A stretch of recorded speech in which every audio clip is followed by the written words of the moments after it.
Oi,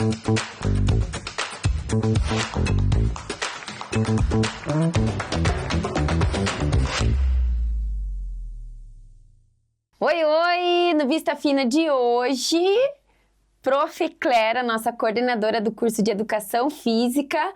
Prof, obrigada pelo teu tempo. Na verdade, é um prazer para mim estar aqui, né? Fazia tempo que eu acompanho o programa pela TV, pela YouTube, e falava assim, daqui a pouco chega a minha vez. Então chegou, hoje estou aqui para conversar com vocês. Muito bom, muito bom. Gente, a Prof. Claire, ela é uma personalidade aqui no na universidade. É sempre muito animada, é sempre quem puxa todo mundo para dançar, quem chama na coreografia. Às vezes é encontro de professor, a gente tá todo mundo quietinho lá, a Prof. Claire chega, coloca astral, né? Tem gente que gosta, tem gente que já tem medo de quando eu chego, né? Que ela vem ela botar a gente pra dançar. Mas no fim, todo mundo se diverte e é esse mesmo o objetivo dessa atividade. Tem que se movimentar. Tem que se movimentar. Prof. Claire, me conta, você é natural da onde? Como que veio esse amor pela educação física? Então, primeiro, eu já acho que eu sou natural de União da Vitória, apesar de ter nascido em outro lugar, né? Porto União, União da Vitória já ganhou meu coração há muito tempo. Inclusive, eu costumo dizer quando as pessoas perguntam assim, ó, você não é de União, né? Eu falei, não, eu sou. Eu sou porque eu tô mais tempo aqui do que na minha terra natal, né? Então, é daqui. Já sou daqui. Ganhou meu coração, é o que tá valendo, né? Até porque as cidades União da Vitória e Porto União me adotaram com muito carinho e me receberam com muito carinho. Então é importante que eu também me sinta aqui, né? Mas de nascer, eu nasci em Tubarão, uma cidade lá de Santa Catarina, fica próximo a 180 quilômetros de Florianópolis, né? Bem pro sul, assim, quase Rio Grande do Sul. Ah, muito bom, muito bom. E quando você veio pra cá, o que te chamou a atenção aqui em União da Vitória? Então, de imediato me assustou um pouco, porque eu vim achando que era uma cidade maior, né? E aí, até porque naquela época, isso nós estamos falando de 2001, né? 2001. Naquela época, a cidade que era grande tinha shopping, né? E aí, era tudo por telefone, não tinha WhatsApp pra gente descobrir, nem Instagram, nem Facebook, né? E eu descobri que aqui tinha um shopping. Aí pensei, nossa, é uma cidade grande. Daí quando eu cheguei aqui, ai meu Deus, é uma cidade pequena. Mas me apaixonou porque é uma cidade super organizada. O povo é um povo acolhedor. Isso é muito real. Eles me receberam assim, tanto que hoje realmente, de coração, eu me sinto cidadã aqui. Fiz um filho aqui, então, nascido aqui, então eu me sinto em casa. Muito bom, muito bom. Eu gosto de perguntar isso, principalmente para quem vem de fora, porque às vezes quem é daqui mesmo não vê essa beleza que nós de fora vemos, né? Essa facilidade do nosso trânsito, a boa convivência com as pessoas. A honestidade. A segurança. É verdade. Ir no mercado e cumprimentar as pessoas. Gente, olha... Eu adoro sair a pé no centro de União da Vitória, eu falo com todo mundo, converso com todo mundo. O que era para fazer em 15 minutos, eu faço em 1h30. Mas é bom, se sentir acolhida é importante, né? E a gente sempre tem alguém que conhece a gente, né? Depois de tanto tempo aqui na instituição e dando aula e trabalhando com pessoas, alguém já foi aluno, filho de aluno, irmão de aluno ou pai de aluno, né? Então... Estamos em casa. Não dá para se desviar, né? Não dá, isso é bom, isso é positivo. Prof, e me conta, como que foi a tua vivência acadêmica? Como que você se formou? Era comum na tua família as mulheres cursarem ensino superior? Você vem de uma família que isso era comum? Não, na verdade, a minha família ela é natural de Tubarão, estão todos lá ainda, minhas irmãs estão todas lá. E de casa, assim, dos filhos, que a gente fala do núcleo de filhos de pai e mãe, assim, porque tem os agregados agora, tem os netos, né, os bisnetos, minha mãe já está com 86 anos. Eu fui a única irmã que estudou. Naquela época era bem difícil, assim, não tinha esse acesso ao ensino superior como a gente tem, né? Nós estamos falando de 1993, então faz alguns anos, né? Mas sempre foi um desejo meu. Eu me formei em Educação Física no ensino médio. Também naquela época existia profissionalizante para o ensino médio, que dava habilitação para trabalhar de 1ª a 4ª série, para ser professor de escola de 1ª a 4ª série. Só que a minha vontade era de trabalhar com os maiores, sempre foi. Inclusive, eu gosto de trabalhar com idoso, eu gosto de trabalhar com jovens, porque eu gosto dos maiores, né? Na minha área de atuação. E aí eu fui fazer a faculdade justamente para poder trabalhar com o que era antigamente o ginásio, que era o ensino médio de antes, né? E dali para então, desde os meus 17 anos, que eu trabalho com a educação física e só com a educação física. Uau! É muito tempo, né? É bastante tempo. Mas aí, às vezes, eu olho para trás e parece que foi ontem. Mesmo tempo que parece que faz bastante tempo, ainda assim parece que é bem recente. Eu me sinto com bastante gás ainda para continuar um bom tempo. Mas isso eu não tenho dúvida, a tua disposição é surreal. Mas quando você entrou no ensino superior, que você foi em busca desse conhecimento, teve muito desafio? Por que eu te pergunto isso? Porque hoje a gente, como professora, enfim, a gente vê que é mais facilitado o acesso. E, ao mesmo tempo, as pessoas não valorizam essa facilidade, é muito mais fácil, né? Eu vou contar essa história que talvez nem o nosso reitor, o professor Edson, saiba disso. Mas, quando surgiu a Uniguaçu, o GV Antiga Uniguaçu, eu trouxe meu currículo aqui, já tinha um pouco de experiência na área da ginástica, da academia, que também é uma outra área que eu trabalhei concomitante à docência, né, de ensino fundamental e ensino básico. E eu trouxe o currículo para cá. E o professor Edson, na época, ele me ligou num domingo à noite, na musiquinha do Fantástico, assim. Telefone convencional ainda, falando que tinha visto meu currículo e que precisava de alguém para assumir uma disciplina de ginástica. Isso foi em 2002. Aí eu falei assim, não, então amanhã eu vou aí pra gente conversar, né? Aí ele falou, não, amanhã já é para assumir aula. Se tu quiser, tu venha para dar aula, porque já é amanhã tem aula. Aí eu falei, então tá, então eu vou de manhã, a gente conversa e à noite eu assumo. Ele, não, professora, nós temos uma turma matutina, amanhã às 7h30 da manhã você assume a aula. Numa época em que a gente não tinha internet, não tinha todos os livros de acesso em casa, eu longe da biblioteca. Pensa na noite que eu passei com dor de estômago, enjoada, porque no outro dia eu tinha que ter uma turma de 50 alunos Meu Deus. contando a tua vivência em cima não tinha data show, era reto projetor, sem transparência, né? Mas foi. Acho que quando você tem história, você tem bagagem, e eu já tinha experiência e vivência na disciplina que eu ia lecionar, dali para frente foi. Mas eu confesso que naquela época era muito mais difícil para você elaborar a aula do que é hoje, né? Hoje a gente tem inúmeras ferramentas. É um cenário totalmente diferente. É um cenário diferente.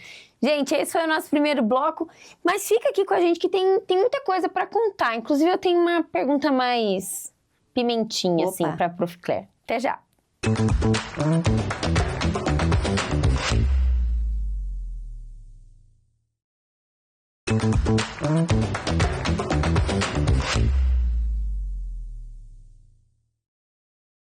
Voltamos no nosso segundo bloco. Prof. Claire, a gente terminou falando da diferença, né, de acessar o ensino superior lá na década de 90, nos 2000, e o quanto é mais fácil agora. Mas como professora e como coordenadora, tem diferença o aluno de 2010 para o aluno de 2020?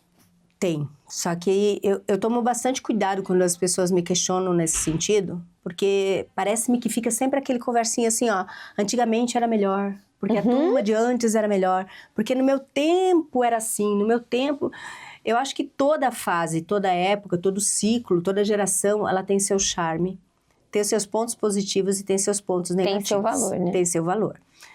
É óbvio que hoje o acesso à informação está na palma da mão, né? E a todo instante dos nossos alunos. Então, isso exige bastante de nós, professores. Porque qualquer coisa que eu falasse há 15, 20 anos atrás, ia demorar muito se eu estivesse falando alguma coisa errada para o aluno descobrir que eu estava falando alguma coisa errada. Hoje não, você está falando, ele está ali pesquisando para saber se o que tu está falando tem mais alguém que fala sobre isso, ou se tem pesquisa sobre isso, bom aluno, né? Então, você tem que estar sempre antenado. Então, para nós, profissionais da educação, do ensino superior, que estamos formando profissionais da nossa área, é crucial que a gente se mantenha muito informado e com bastante leitura e sempre se atualizando. Porque eles estão ali, né? No nosso encalço, os alunos. Por um outro lado, que eu vejo de desafio, inclusive eu por ser eu sou a mais experiente, assim, mais velha dos colegiados, né? Mas a gente tem que estar antenado para as tecnologias, para falar a mesma língua que eles. Quando eles falam sobre algum aplicativo, alguma coisa, a gente diz, não, eu já estou sabendo, e às vezes está até na frente deles. né? Porque é isso que eles esperam Tem que ser muito de nós. pioneira, né? Isso, mas a dificuldade, se tu me questiona assim, a maior dificuldade que eu vejo, hoje falando, né, eu vejo isso, tudo que eu te falei agora eu vejo como positivo, né? Mas eles estão muito dispersos. Para manter a atenção deles, você tem que Suar, né? suar, né? Porque eles começam a prestar atenção, daqui a pouco já desviam. Então é muito rápido esse jovem, né? Então é um desafio, sim, mas a gente precisa estar se adequando, né? Não dá para deixar ficar para trás. Tem que estar junto com eles. Eu vejo também que na condição de professora, a gente precisa, além de estar muito antenado, a gente precisa adotar uma linguagem que convença os nossos alunos e que eles nos vejam ali também como uma pessoa que está disposta a aprender, né? Sim, e uma coisa que eu acho bastante importante, assim, que eu acho, e eu tenho isso com os meus alunos, né? Eu sou meia mãezona, então eu falo para eles assim, ó, mãe é assim, tem hora que surra, tem hora que chama atenção e tem hora que dá o carinho, que dá o... Mas o curso de Educação Física, ele é um curso unido, dentro das suas particularidades, a gente é unido. Onde eu vou, vai todo mundo assim, junto comigo. A gente vai, eles vão, eu vou junto. Aí a gente fala, é o nosso meinho ali, né? A gente se protege e a gente tá ali junto para crescer. E eu divido muito a responsabilidade das ações do curso com o colegiado e com os alunos. Então, a gente vai escolher palestrante. Eles ajudam a escolher o palestrante, eles sugerem nome de palestrante, eles sugerem temas, né? A gente vai fazer uma atividade extra. Falar, gente, ontem nós fizemos uma atividade maravilhosa, né? A gente foi fazer uma caminhada. Ai, que delícia. Ontem estava bem calorzinho, uma noite gostosa. E foi uma das sugestões de um aluno também. Então, é importante fazer parte, o aluno se sente parte. Pertencido, né? E eu acho que é essa. E a educação física é uma vibe muito boa, né? Tem uma energia boa. Prof, até puxando esse gancho de energia, de vibe, de contexto, eu entendo e eu valorizo muito o profissional da educação física. Hoje vocês estão alocados como ramo da saúde. Isso. Né? Desde 2020. Desde 2020. A gente passou a ser área da saúde humana. Então, professor de educação física, o profissional, na verdade, de educação física está dentro da saúde, mas essa parte do bem-estar, o esporte, o educador físico, ele não trabalha só o estético, que é o que se vulgarmente espera, né? Na verdade, são vertentes, né? Nós temos várias áreas. E uma das paixões minha da educação física em si é que você pensa assim, ó, olha a área de atuação, né? Vai da recreação, vai do lazer, da dança, a luta, a ginástica, academia. Dentro da academia você tem o esporte do fisiculturismo, você tem a qualidade de vida, você tem o emagrecimento e você tem a estética. Só dentro de um nicho. Então e sem contar que todas as modalidades esportivas que precisa de um profissional de educação física, né? Então, ela é muito ampla.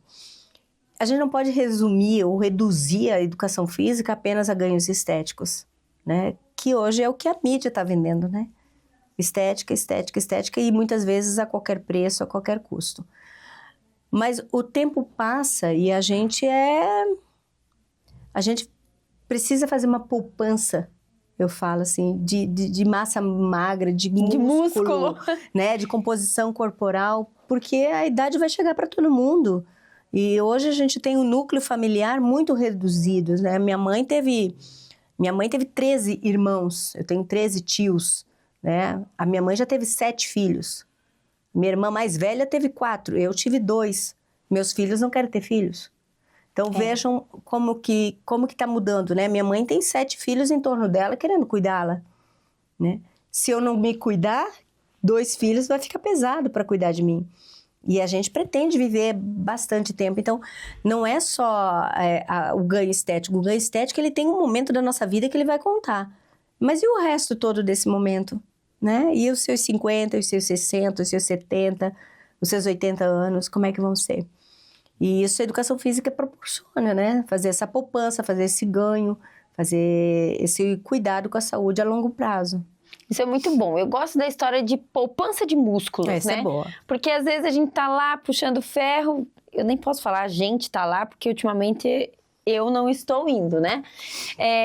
Mas se não tá vindo ganho estético e tal, pensa que você tá fazendo uma poupança a longo prazo. Sim, sim. É uma poupança a longo prazo. É saúde. E é importantíssimo, né? Hoje a gente tem várias patologias que são atenuadas com o Alzheimer, por exemplo. Já tem estudo científico que revela a importância do exercício físico para que as pessoas ou tenham um retardo, né? Ou que realmente não tenham o Alzheimer, né? As demências que é inerente à terceira idade, as quedas, que muitos idosos chegam a falecer em função de quedas, já lá no sua idade mais avançada, o quanto que isso pode ajustar, né? E eu escuto bastante assim, eu já tô velha, já não posso, não preciso mais, agora já foi. Tem pessoas começando aos 70 anos e virando atleta, né? Então nós temos uma leva de novos idosos aparecendo aí, que são os novos jovens, são idosos mais joviais, mais querendo viver com maior qualidade, né? E é importante, não tem outra profissão que vai poder proporcionar além do profissional de educação física. Muito bom, muito bom. Gente, tem ainda o terceiro bloco, onde eu vou fazer a pergunta que tá aqui, ó. Tô aguardando. Eu te espero aqui, até já.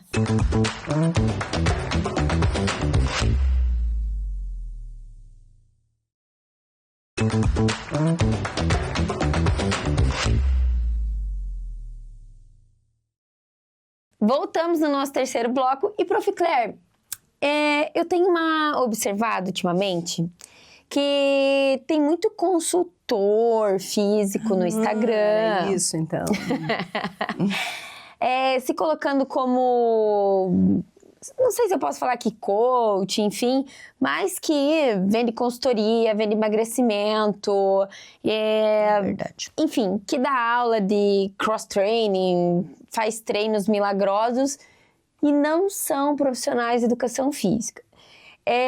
Eu, particularmente, isso me incomoda. Imagina, me incomoda. Nós que somos, né? E assim, eu fico assim... Porque, assim, esse é um profissional que tá lá nas redes sociais, ostentando um número altíssimo de seguidores, tem toda uma produção digital em torno dele. Ele pode ter feito seus cursos, pode ter um certo conhecimento daquilo, mas o que me incomoda? Ele não é um profissional habilitado. Não tem habilitação. Ele não tem habilitação para isso, ele não tem a ciência daquilo, ele não faz parte de um conselho profissional, ele não tem um CREF. E às vezes a gente vê várias pessoas, alunos e tal, que se esforçaram horrores para conseguir o título da graduação, a família teve um esforço absurdo, pagam as suas anuidades, os seus conselhos e estão sendo atropelados por uma persona, por um personagem que parece muitas vezes ser fictício, que parece ser, mas não é. Então, é importantíssimo esse espaço na TV para que a gente possa falar e levantar essa bandeira, né? Porque as pessoas compram o que vem, né? E muitas vezes elas vejam lá no blogueirinhas, né, de plantão, um shape, um corpo bonito e fala, nossa, se eu fizer o treino que essa pessoa estiver me passando, eu vou ficar igual ela. Só que não sabe a quantidade de procedimento que elas têm, a luz, iluminação, vocês que trabalham, vocês sabem disso, né? Sim. A posição que tem que ficar. Então, é complicado isso. Sem contar, prof, que às vezes essa ou esse blogueiro, enfim, que tá lá todo esculpido, ele sim tem uma equipe profissional por trás. Porque eles não vão colocar o corpo deles na mão de qualquer um. Aí eles têm nutricionista, nutrólogo, tem personal de verdade. Na verdade, assim, ó, a gente tem que ficar muito esperto nisso. Não comprar, não adquirir esse tipo de informação. Hoje, principalmente aqui na nossa região, nós temos personagens de extrema competência. Tipo, eu colocaria meus filhos na mão deles. Então, quando a gente coloca o bem que a gente tem de maior na mão de um profissional, é porque a gente confia. E formados aqui conosco, prata da casa, né? Então, até fica, né, a orientação, se alguém precisar, pode nos procurar, a gente orienta para algum personal específico, especializado naquela área, porque não dá mais para a gente consumir o que a gente está vendo de beleza, o que está de embalagem, né? Hoje o nosso conselho, ele está começando a atuar com bastante força nesses blogueirinhos. Então, qualquer um que vai postar exercício físico, se não tiver com o número do conselho na bio, eles entram em contato e já temos atuações em cima disso, né? Além da fiscalização também. As pessoas querem ganhar através do fácil, né? Agora, Nada bem fácil. todo o estudo que vem por trás, toda a individualidade biológica que vem atrás de cada treino, nunca um treino pode ser passado igual para todos.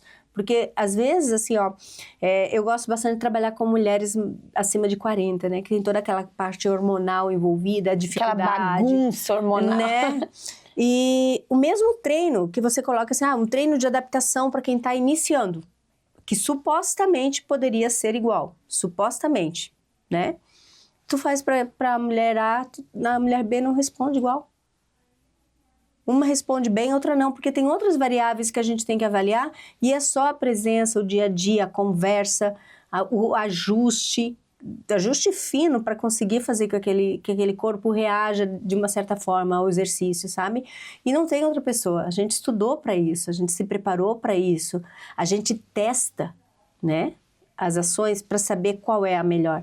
Então, fica aí uma dica pro pessoal, né? Valoriza a prata da casa, valorizem os nossos profissionais formados aqui, que são profissionais de alto nível e que vão conseguir fazer com que as pessoas engajem, tenham constância no treino, tenham ganhos verdadeiros no treino, né? Sabe que esse dia eu tava conversando com uma conhecida minha e ela falou, não, porque agora eu tô malhando e tal. Eu falei, é mesmo? Onde você malha e tal? Dela, eu moro em tal lugar e assim, tá bem flexível, vou em qualquer horário, levo o meu treino. Eu falei, quem fez teu treino? Chat GPT. Não vai ter que foi É outro problema, né? O chat GPT. Eu falei, gente. Oi? Eu falei, mas o chat tirou tuas medidas? Você mandou uma foto? Sim. Dela, amiga, eu coloquei lá, chat, elabore um treino para isso, e ele me deu. Eu falei, meu Deus do céu. Conseguiu ser pior. Não é possível. Infelizmente.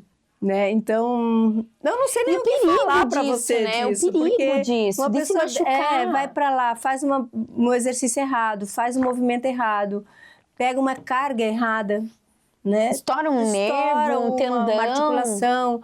Sem contar a parte fisiológica, assim, taquicardia, coração, né? Que é a parte um absurdo, né? É um absurdo. Não tenho nem o que falar, né, sobre isso. Se seguir um blogueiro já é o cúmulo, imagine um IA. Que não tem. Não tá fácil. Mas, prof, para quem tá pensando em entrar no curso de educação física, para quem tem essa vontade, o que dá para esperar desse curso? Então, primeiro, deixar muito claro que a gente vai trabalhar todos os dias felizes. E isso é bastante importante. Você ficar 30 anos numa profissão e chegar ao final dos 30 anos e dizer assim, eu ainda tenho gás e eu tô feliz fazendo o que eu tô, é para poucos, né? Então, pouquíssimos. É uma profissão que te proporciona isso. Trabalhar com pessoas é bom, né? E o nosso curso aqui da UGV, primeiro, eu sou suspeitíssima para falar dele, né? Porque é um curso que se preocupa muito com a formação. Então, a gente faz a formação técnica, passa todas essas informações técnicas, mas a gente forma profissionais de fato, profissionais humanos, que sabem entender, ter essa visão holística do próprio cliente, né? Para poder dar esse atendimento mais personalizado, esse atendimento mais individualizado. Em todas as áreas. Então, a gente tem profissionais que trabalham aqui na UGV conosco, que são da dança, que são muito bons, que são da esporte de raquete, que são muito bons, que são do personal e que são muito bons.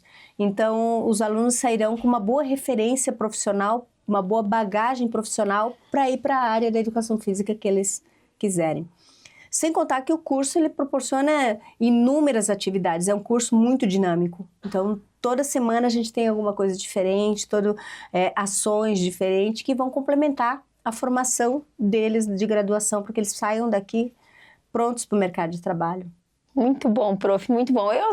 Olha, eu adoro esporte. Estou um pouco aposentada, preciso melhorar, mas pode deixar. Depois da nossa conversa de hoje, eu tenho certeza que... É aquele puxãozinho de orelha ali no intervalo. Né? Vai, vamos fazer a nossa poupança.